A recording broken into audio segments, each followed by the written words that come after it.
बिस्मिल्लाहिर्रहमानिर्रहीम। अस्सलाम वालेकुम व्यूअर्स, आप देख रहे हैं डाइनिंग। और आज हम झटपट से बहुत ही मज़ेदार ब्रोकन ग्लास जेली पुडिंग बना रहे हैं। रेसिपी पसंद आए तो चैनल को सब्सक्राइब कर दें।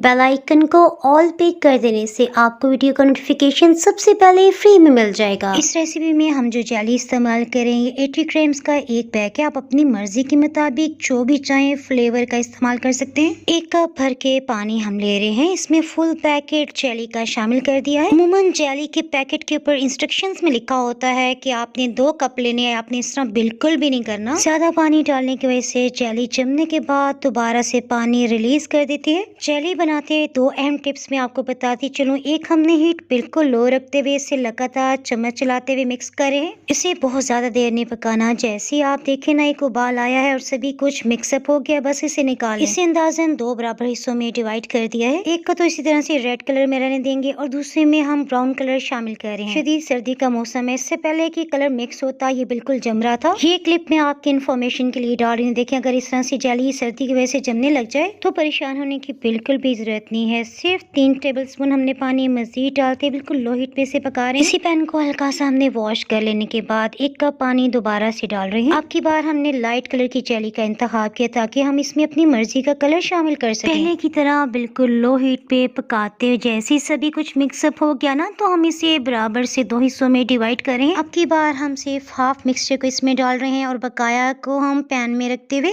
मजीद 4 चम्मच पानी डाल लेने के बाद सब्ज कलर शामिल कर रहे हैं। कलर शामिल कर लेने के बाद से हमने हीट को ऑन कर लिया, बिल्कुल लो हीट रख रहे हैं। ये एहतियात हम सिर्फ शदीद सर्दी के मौसम में कर रहे हैं। जेली चाहे गर्मी हो या सर्दी, कभी भी जमने के लिए फ्रिज में न रखें। शदीद सर्दी के मौसम में आधे घंटे में ये परफेक्ट जम चुकी है, सो अपनी मर्जी के मुताबिक इसे काट सकते हैं। और अगर शदीद गर्मी का मौसम भी हो तो तब भी आपने इसे किचन रैक में या फिर आप डाइनिंग टेबल पे रख दें। जेली को जब रूम टेम्परेचर पे जमाया जाता है तो इसके अंदर एक्स्ट्रा लचक पैदा होती है, जबकि अगर इसे फ्रिज में रख दिया जाए तो जेली अमूमन पानी छोड़ देती है। जेली तो तैयार होगी। इसके साथ ही जनाब हम अपनी मेन रेसिपी की तरफ आ जाते हैं। 1 कप भर के फुल क्रीम मिल्क लिया है, चीनी 5 चाय की चम्मच और खुशबू के लिए आधी चाय की चम्मच वनीला एसेंस। नेक्स्ट हम इसमें डेयरी मिल्क क्रीम 200 ml का पैक फुल शामिल करें। ये वही क्रीम है जो हम रशियन सैलेड बनाते हुए भी इस्तेमाल करते हैं। दूध में एक उबाल आ चुका है, सो हीट को लो करते हुए खूब अच्छी तरह से मिक्स कर रहे हैं। हम इसे इतनी अच्छी तरह मिक्स करेंगे कि क्रीम दूध में बिल्कुल यकजान हो जाए। खोए जैसा फ्लेवर डेवलप करने के लिए हम इसमें 4 खाने वाले चम्मच खुश्क दूध शामिल करें। जेलेटिन को हमेशा खूब गर्म पानी में मिक्स किया जाता है, सो 1/4 कप पानी में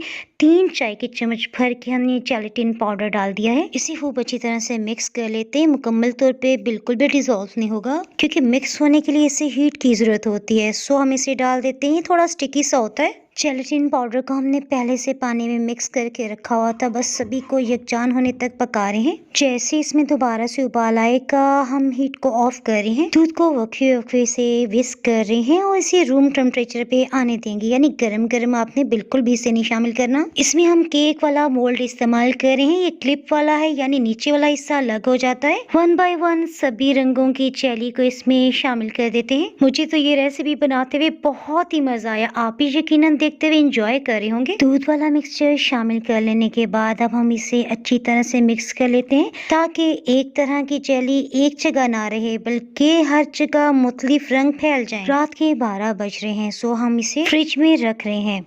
नेक्स्ट डे सुबह 11 बजे हमने इसे निकाला। मोल्ड में इसे निकालने के लिए इसके नीचे एक बाउल या फिर गिलास रख लें। अगर आपके पास ये मोल्ड नहीं है तो कोई टेंशन की बात नहीं है। आइसक्रीम वाले मोल्ड में भी आप इसे जमा सकते हैं। इसी तरह योगर्ट या फिर क्रीम चीज का पैक, उसमें भी आप इसे सेट होने के लिए रख सकते हैं। मोल्ड की वजह से किनारे खुद बहुत से अलग हो गए। अलबत्ता आपको दूसरे मोल्ड में छुरी को फेर लें और ये आसानी से निकल आएगा। अब हम जेली पुडिंग के नीचे की जो प्लेट है उसे अलग करने के लिए एक प्लेट इसके ऊपर रख रहे हैं। एहतियात से टर्न कर लेते हैं। अच्छा, अब इसके ऊपर की सतह को हमने अलग किया तो एकदम से दिल खुश हो गया। इतना कलरफुल, अल्हम्दुलिल्लाह। ये डिजर्ट इतना खूबसूरत लग रहा है ना, मैं आपको हर एंगल से दिखाने की कोशिश कर रही हूँ। मुझे लग रहा है कि अभी भी मेरा कैमरा मुकम्मल तौर पे इसकी खूबसूरती नहीं दिखा सक रहा। यकीन जाने ये जितना खूबसूरत लग रहा है, टेस्ट में ये उससे भी बढ़ के था। ढेर सारे फ्रूट्स के साथ साथ ऐसे लग रहा था हमने बहुत सी आइसक्रीम या फिर खोया शामिल किया है। और ये डिजर्ट आप जब भी बनाएंगे ना तो सभी का दिल बहुत खुश हो जाएगा। बहुत ही मजेदार। इससे पहले हमने ढेर सारी चैली और फ्रूट्स डालते हुए लबी शीरी की रेसिपी बनाई। लबी शीरी की रेसिपी का लिंक ऊपर आपको आई बटन में नजर आ रहा होगा, उसे क्लिक करके ये मजेदार सी रेसिपी देख सकते हैं। Desserts and sweet dishes by dining और आप सर्च करेंगे ना तो आपको बहुत सी रेसिपीज मिल जाएंगी। डाइनिंग और पे मजीद रेसिपीज देखने के लिए आप यूट्यूब, इंस्टाग्राम या फिर फेसबुक पे भी फॉलो कर सकते हैं। फिर मिलेंगे किसी मजेदार सी रेसिपी या फिर व्लॉग के साथ। दुआ में याद रखें। उस वक्त तक के लिए अल्लाह हाफिज।